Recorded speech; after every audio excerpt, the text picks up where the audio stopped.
Enquanto a visão dela ficou turva, ela simplesmente caiu. Não foi uma queda simples. A jovem esposa ruiva estava desacordada. Aquele pânico todo fez com que ela fosse remetida a tempos antigos, onde ela era lembrada de como era inútil e, por sua pequena deficiência na fala, era julgada constantemente. Também tinha o som daquela maldita bengala e as palavras duras que sempre vinham acompanhadas de alguns incentivos pelo pai. Naquela época, ela ainda desejava saber como era ter o amor de um pai, como seria se fosse uma filha adorável, se fosse a honra da família, o orgulho de todos, uma princesa aos olhos do pai. Não um trapo defeituoso como ele imaginava que ela era. Nunca ganhou um abraço quando precisou de um. Nunca houve silêncio quando precisava de calma. Por isso, pensou que se obedecesse ao pai e se esforçasse muito, talvez um dia ele pudesse chegar até a gostar um pouco dela. Talvez gostasse um pouquinho, já que todo o seu amor era dedicado à filha mais velha. Ela sim era o orgulho de todos, enquanto a jovem dama ruiva só tinha um cão no qual podia se abraçar e trocar algum carinho. Por isso, julgou-se ser inútil por tanto tempo. Era natural que ela tivesse sido jogada em um anexo para ser abandonada. Era assim a sua vida triste e solitária, até que aquela voz preocupada e urgente a chamou. Maximilian, você está acordada? Me responda! Esta era a voz do marido. Ele estava preocupado com ela. Passou por muito sufoco esperando ela acordar, e quando ela acordou, quis saber onde estava, apesar de notar que estava deitada numa cama em um quarto simples. A resposta veio rápido.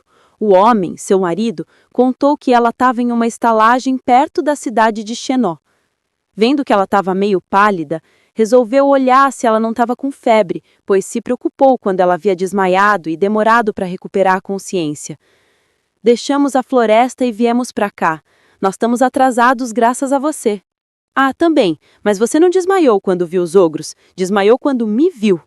Isso me deixou chateado. Por que fez isso? Maximilian tinha acabado de acordar e já estava sendo bombardeada por perguntas. Ela nem se lembrava direito.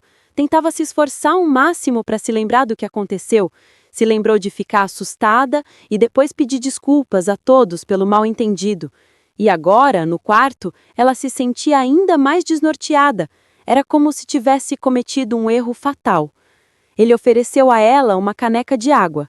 Dizia que era bom se hidratar, já que havia suado feito um cavalo. Ela pensava que, apesar de rudes, as palavras dele no fundo parecia que ele se preocupava com ela, e por isso pegou a jarra de água determinada a beber. No entanto, ele parecia ansioso esperando que ela bebesse, enquanto ela apenas olhava para ele. Tá com medo de que a água esteja envenenada? Não tá. Deixe de besteira e beba logo. Ele também queria que ela dissesse se estivesse machucada, pois se fosse o caso, chamaria um médico. Ela disse que não precisava se preocupar, estava tudo bem. Mas que era esquisito. Ela sempre ouviu dizer que médicos eram caros e aquela pessoa estava tão preocupada que estava disposta a pagar uma fortuna apenas para um médico a ver. Ela olhou por toda parte e agora sabia. Era isso que as pessoas chamavam de uma estalagem, um cantinho para descansar. Realmente, as pessoas deveriam estar bem cansadas para se sujeitarem a ficar no meio das teias de aranha. A jovem ruiva estava com medo, mas não poderia dar tanto alarde. Sabia que o marido era bastante rude, e vendo ela se remexer e encolher na cama, se preocupou novamente. Perguntou se ela estava se sentindo mal. Ficou ainda pior quando viu que ela estava toda coberta com um lençol e ainda estava trêmula. O que foi? Está se sentindo mal de novo? Você aí de fora, chame um médico agora.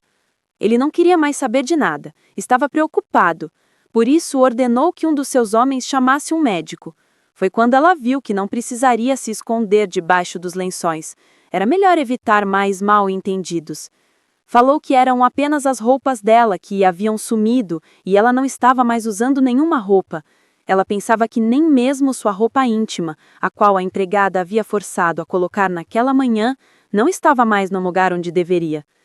Ele, enquanto pegava algo em uma bandeja para ela se alimentar, falava que ela estava usando roupa sim, pode se levantar muito bem e parar com isso. Ela tentava dizer que aquelas roupas não eram dela, Ele disse que eram. Era uma túnica que ele emprestou para ela, pois aquela coisa sufocante que ela estava vestindo e chamava de vestido estava toda suja. Por isso ele pediu que as empregadas lavassem. Depois, outro dia, ela poderia usar. Ele falou que não precisaria mais esconder nada. Eu já tinha visto tudo quando precisei despí-la. Depois foi irônico. Quem você achava que havia trocado sua roupa? Ela ouvia como se aquele homem fosse apenas um estranho. Ela ficou assustada quando viu que ele a havia despido, e no mesmo instante questionou sobre a sua peça de roupa íntima. Até mesmo um homem grandalhão e rude como ele achou estranho e exagerado ela se preocupar tanto com uma peça de roupa íntima rasgada e bastante gasta como a que ela estava usando. Se fosse para usar um trapo daquele, era melhor que não usasse nada. Depois disse que apenas estava tentando tirar aquela coisa apertada que sufocava ela demais. Não tinha como saber que aquela coisa frágil não poderia aguentar um puxãozinho sequer. Ele se virou de raiva e também de vergonha. Foi difícil para ele conseguir trocar as roupas dela a tempo antes que ela se sufocasse de vez. Ele agia estranho e ela notava. Ele até culpou ela de desmaiar apenas porque ele a havia tocado. Deixou claro que mesmo ela sendo uma dama nobre e continuar colapsando o tempo todo, mesmo sendo incômodo, ainda assim ele havia se disposto a levá-la junto consigo. Já podia contar nos dedos todas as vezes que havia deixado ele irritado. Ela tinha mesmo que desmaiar e atrasar todo mundo? Agora ele a odiava um pouco mais. Pelo menos era o que ela pensava. Ficou um tempão pensando, até que ele perguntou sobre o que ela estava pensando. Vendo que ela ia demorar a responder, avisou a ela que estava a sopa ali e tinha um bom pedaço de pão. Ela deveria comer enquanto tivesse quente. Achou que ela ainda tivesse emburrada por causa do lance da roupa íntima. Avisou que deixasse aquela maldição para um lado. Depois ele compraria várias outras, umas que mulheres jovens costumavam usar. Era difícil para Maximilian notar o que ele estava pensando. Às vezes achava que tinha feito amizade com o marido, depois parecia que ele ficava nervoso só de olhar para ela. Pensava assim enquanto tentava comer alguma coisa. Enquanto isso, tinha que ouvi-lo resmungar. Dizia que estava ficando louco. Agora já estou virando babá de uma mulher nobre. Ficava evidente na forma com que era tratada que seu marido tinha se arrependido de ter levado ela junto, porque era ela, a jovem ruiva que ninguém queria por perto. Tinha passado maus bocados com os outros e esteve à beira da morte, por isso não iria mais ficar lá. Perguntou a ele de uma vez: "Por que me trouxe? Por que me trouxe até aqui?" Ele, muito irritado, quis saber o que ela queria dizer com isso. Ela foi clara e disse: "Não é como se você quisesse casar comigo, mas mesmo assim você me trouxe. Se você quer ser um homem livre e pedir o divórcio, aproveite agora." Apesar das palavras da jovem ruiva parecerem carregadas de coragem e determinação, ela apertava com tanta força o tecido do lençol que poderia desfazê-lo a qualquer momento. Ela sabia que, se ele realmente pedisse o divórcio e a abandonasse, estaria perdida. Com certeza seu pai a jogaria para os cachorros comerem. Mas a cara com que o marido olhou foi pior. "Divórcio? Como ousa dizer algo assim? Você se aventurou com algum bastardo enquanto eu estava arriscando a minha vida?" Era isso que ele imaginava, que ela tivesse tido relações íntimas com outros homens. Ela tentou dizer alguma coisa, balbuciar que não era nada disso, mas ele foi rígido. Se não era isso, então o que era? Ela foi sincera. Ela já sabia, todo mundo estava comentando que assim que ele voltasse, ele ia se casar com a princesa. As lágrimas começaram a cair no rosto dela. Droga! De novo cometi um erro. Ao invés de implorar para que não pedisse o divórcio, eu o deixei ainda mais irritado. Agora sim, irei virar comida para os cães. E vendo ela chorando sem parar, até que ele queria continuar sendo desagradável, mas tudo o que pôde fazer foi correr para abraçá-la. Queria que o abraço dele fosse suficiente para acalmar o coração triste dela. Se empolgou tanto que chegou a segurá-la nos braços. Ela se assustou e balançou os pés, perguntava o que ele estava fazendo. Depois achou que talvez ele pudesse se irritar novamente por ela estar questionando tanto. Só depois ela notou que ele havia se levantado para simplesmente colocá-la em seu colo assim que ele mesmo se sentou na beirada da cama. Abraçou ela e as suas dores, beijava seus olhos como se pudesse extrair dela toda a tristeza. Depois olhou no rosto dela. Não sei que boatos de merda você escutou, mas eu recusei aquela proposta. Fazer uma proposta daquela para um homem casado? Achei que o rei finalmente tinha enlouquecido. O casamento é um compromisso sagrado. Se por acaso alguém não cumprir a promessa feita diante de Deus por qualquer motivo, vou caçar ele com minhas próprias mãos. Ela não negaria. Ela gostou de ouvir isso. Mesmo assim, parecia que restava um pouquinho de dúvida, mesmo que lá no fundo. Até porque tinha ouvido que a princesa era algo tão precioso que ninguém se sujeitaria a recusá-la. Quando ouviu aquelas coisas, ele ficou curioso. Perguntou se ela já tinha se encontrado com a Agnes. Ela não gostou nem um pouco de ouvi-lo com tanta liberdade a ponto de chamar a princesa pelo primeiro nome. Eu odeio mulheres desequilibradas como ela, que parecem ouriços com o rabo pegando fogo. Desde o começo, a vida de palácio não combina comigo, e por isso não quero viver agarrado com uma princesa com o nariz empinado. Novamente, as palavras dele deixaram ela mais animada. Foi quando ele disse que os boatos também deveriam ter dito que ele era totalmente contra o divórcio. Depois perguntou se era isso que ela queria. Ela balançou a cabeça que não. Isso pareceu deixá-lo um pouco mais contente. Era só o que importava. Nós dois estamos casados, e não importa mais o que disserem a respeito. Eu não serei paciente se você falar coisas desnecessárias dessa forma novamente. E um silêncio constrangedor brevemente ocorreu entre os dois. Parecia que ver o rosto dela constrangido o deixou aceso, tanto que começou a apertar a sua perna. Nesse momento, ela ficou intrigada, pois só estava usando a túnica.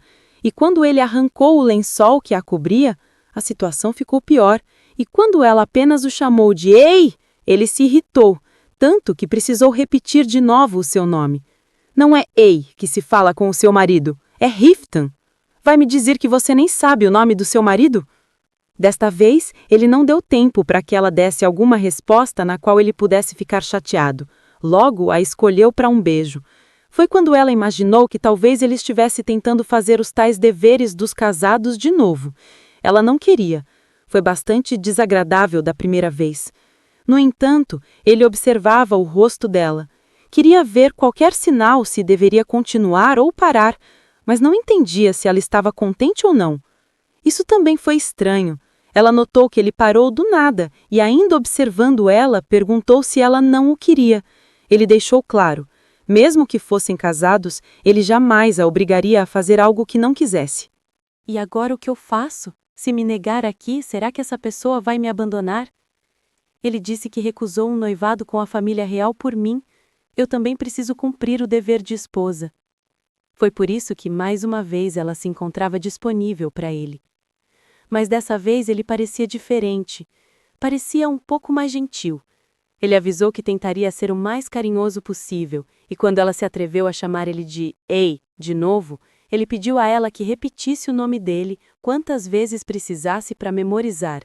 Enquanto isso, aproveitava para beijar sua mão.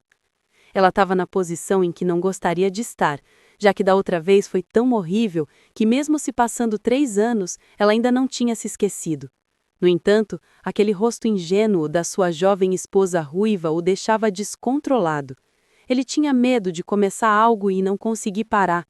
Por isso tentou ir com calma, apenas beijando ela com doçura. Até que os beijos começaram a ficar mais calientes.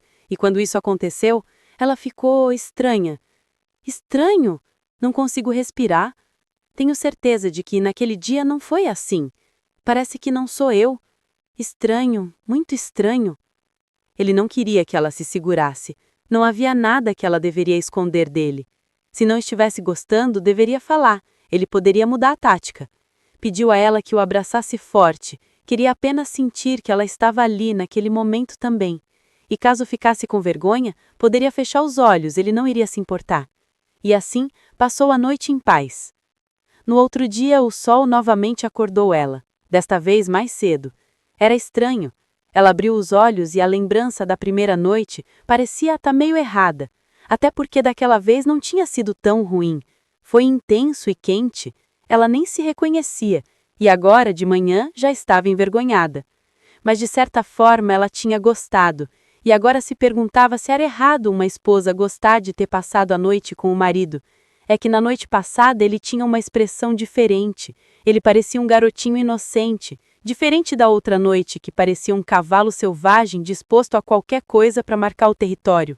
Enquanto ele dormia e ela pensava, será que ele realmente sofreu por partir naquela noite deixando-me para trás? Eles eram casados apenas porque foram obrigados. Enquanto estava tentando tocar o rosto dele, notou que ele acordou. E como ele tinha dito antes, que sempre que se sentisse envergonhada poderia fechar os olhos, por isso ela fechou e avisou a ele que já era bem tarde. Ele a abraçou novamente com carinho. Sim, já é tarde, respondeu. Na verdade, ele estava acordado, apenas estava esperando que ela abrisse os olhos primeiro. Não queria despertá-la e não dar a ela a chance de descansar apropriadamente. Enquanto beijava seu pescoço, perguntava a ela se daquela vez ele tinha deixado ela com dor em algum lugar. Também quis saber como foi a noite passada, e confessou que com ela ele quase morreu de prazer. Tentou ser carinhoso. Dizia que tinha medo, pois ficava tão à vontade com ela que ficava inseguro de ir mais além e não conseguir parar mesmo se ela pedisse. Enquanto conversava, parecia que a chama havia se acendido. Ele inclusive segurou a mão dela com força. Falava a ela que deveria culpar a sorte que tinha por se tornar mulher de um bastardo como ele. Naquele momento, ela gostou de se fingir de sonsa e até perguntou se ele havia dito algo. O problema é que os dois novamente foram interrompidos. Alguém estava batendo com bastante vontade na porta. A voz do lado de fora dizia ao líder que deveriam se apressar, e ele ainda não tinha acabado de despertar apropriadamente. Mesmo assim, sua jovem esposa avisava que tinha alguém lá do lado de fora, e ela estava com vergonha. A pessoa era insistente, dizia ao líder que ele deveria terminar essas coisas quando voltasse para a residência dele. Eles deveriam partir logo. O sol já estava em cima das cabeças de todos, marcando que já era quase meio-dia. Foi naquele momento que ele se arrependeu de ter levado todos aqueles caras com ele. Se não fosse isso, poderia se aproveitar à vontade. Depois, avisou a esposa que procuraria algo para ela vestir. Não deveria sair do quarto por ordem nenhuma. Depois, quando olhou para trás e viu que ela estava de novo debaixo dos lençóis, se tremendo, Riftan era impaciente. Ele disse que não tinha como ele adivinhar o que ela queria se não dissesse. A esposa deveria aprender a se comunicar com ele. E antes que ficasse ainda mais chateado, ela avisou. Queria saber se aquelas pessoas estranhas do lado de fora tinham alguma noção do que eles estavam fazendo do lado de dentro. Quando ele apenas começou a rir, ela achou estranho. Mesmo assim, ficou esperando a resposta. E tudo que ele conseguia fazer era achar sua esposa muito meiga. Era por isso que ele tinha se apegado tanto a ela.